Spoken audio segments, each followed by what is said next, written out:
Johor Darul Tazim JDT tetap mencipta sejarah mara ke suku akhir Liga Juara-Juara Asia Elite Akli buat kali pertama meskipun tewas 0-1 kepada Sanfrecce Hiroshima dalam aksi kedua pusingan 16 di Stadium Bola Sepak Hiroshima sebentar tadi.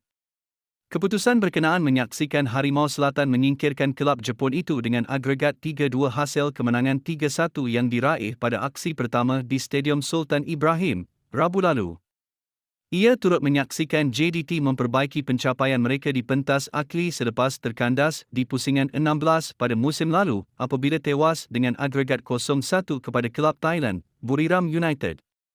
Pada aksi sebentar tadi, disiplin tinggi yang dipamerkan JDT terutama di bahagian pertahanan menyukarkan Sanfrecce Hiroshima yang terdesak untuk mendapatkan gol bagi memadam kelebihan agregat dimiliki Harimau Selatan.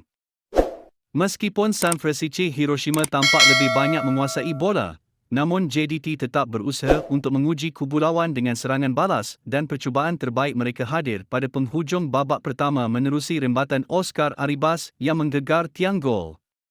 Selepas kebal bertahan, pintu gol JDT akhirnya boros pada minit ke-90 menerusi sepakan penalti Kosuke Kinoshita selepas semakan video bantuan pengadil VAR menyaksikan bola terkena tangan pertahanan Harimau Selatan, Nena.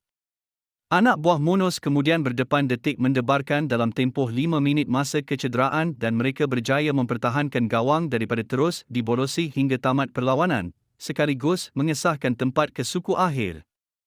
Dengan pencapaian tersebut, tentunya MA ranking Malaysia bakal bertambah, sekaligus mengukuhkan diri sebagai salah kelab terbaik ASEAN ketika ini. Siapakah kira-kira lawan JDT di babak 8 besar nanti? Komentar di bawah video. Akhirnya sekian informasi kami buat, semoga bermanfaat. Jangan lupa subscribe.